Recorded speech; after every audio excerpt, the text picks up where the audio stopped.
Welcome to the Adventure Mechanics side quest. I'm Chandler. I haven't been able to get much done on Cartographer over the last month and a half, and it's not due to a lack of passion on my part. Over the last chunk of time, I've been knee-deep in work crunch, for a variety of reasons. With work taking up all my spare time and creative energy, little has been left for game development.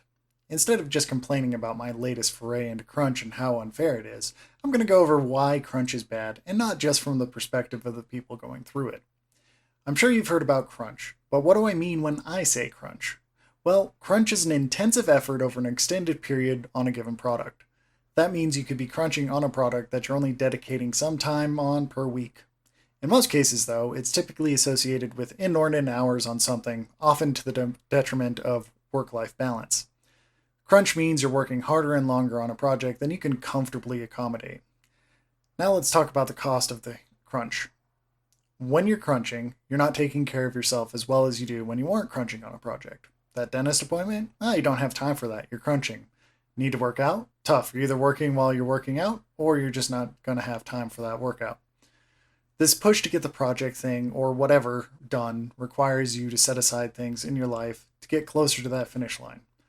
Not only is that going to be a cost you'll have to pay later, but it may also be something you have to pay for during crunch anyhow. Crunch will end up just wearing down everyone working on the project, and with people worn down, quality will suffer. Why do I say quality will suffer? Well, I've been subjected to crunch twice this year alone, thank you poor management, and I've seen what work quality comes out of crunch. It's frankly subpar. Now, I'm not throwing any of my coworkers under the bus for it, far from it. I'm just gauging their output.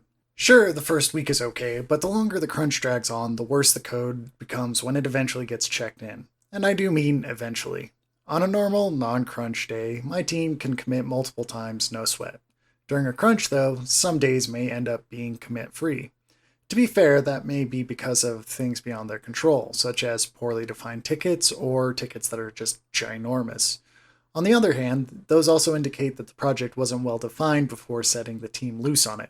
Worse yet, it sets the team up for failure. A poorly planned project will absolutely waste precious time and end up delaying the project further, despite how much project planners may argue to the contrary. As the old adage goes, failure to plan is planning to fail. But let's say the project was planned out in some sane fashion. Enough time was allotted, at least according to the initial estimates. One delay leads to another, and you're staring down crunch again to get back on track. This may be tempting, but the initial crunch to get back on track will more often lead to burnt out people and, paradoxically, less work done per hour put into the project going forward. Moreover, when a person gets burnt out from crunch, it takes more time for them to recover from that crunch. This will vary from person to person, but from what I've seen, crunch may be linear, but recovery time is geometric. What do I mean by this? Well, for each day someone is crunched to burnout, you'll need to double the number of days they are going to need for recovery.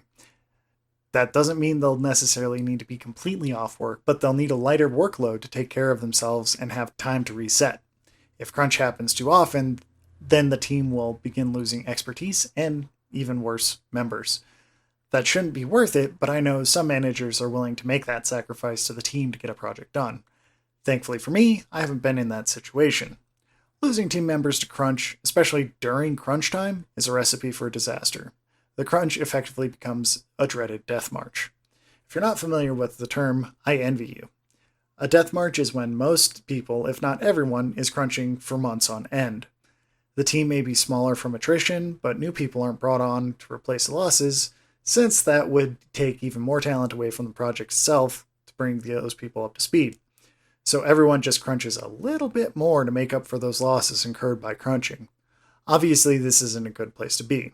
Bugs normally caught, handled, and resolved are passed by, or worse yet, allowed to persist in the product. There's simply not enough time to resolve them and continue to add new features. At least, that's what the perception is. Those external pressures aren't going away anytime soon, and why not just let those relatively benign bugs through and tackle them after release? Never mind the fact that these bugs will damage sales in the first place.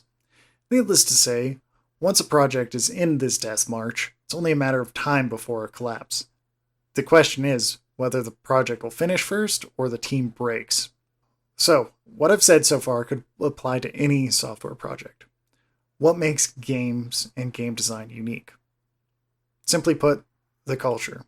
Everybody's passionate about what they're doing and they love their job. The customer is hyped to high heavens for the upcoming game and they want it now.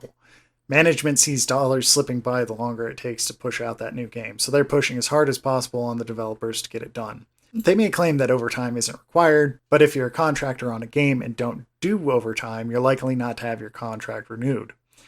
This leads to an extremely unenviable position of crunch or get fired. Man, talk about stressful. That speaks volumes to both the concept of contractors and salaries, but I digress. Numerous exposés have come out over the last couple of years about crunch and how it ends up sucking the souls out of teams and leads to some extremely toxic situations to work in. Despite the exposure to this, we as gamers still tend to demand to have games ever sooner with more and more polish. We are part of this vicious cycle of crunch and death marches at game studios. I'm not putting myself above this either. I'd be remiss if I said I didn't get antsy when a game I was looking forward to was delayed. One thing to keep in mind when a game studio announces a delay, though, is that it's giving the team behind it time to put on the finishing touches for the game. I know the Miyamoto quote, "A delayed game is eventually good, a bad game is forever bad," no longer really applies in our current world of massive day one patches and quote-unquote evergreen games, but at the same time, giving a game time to put its best foot forward is important.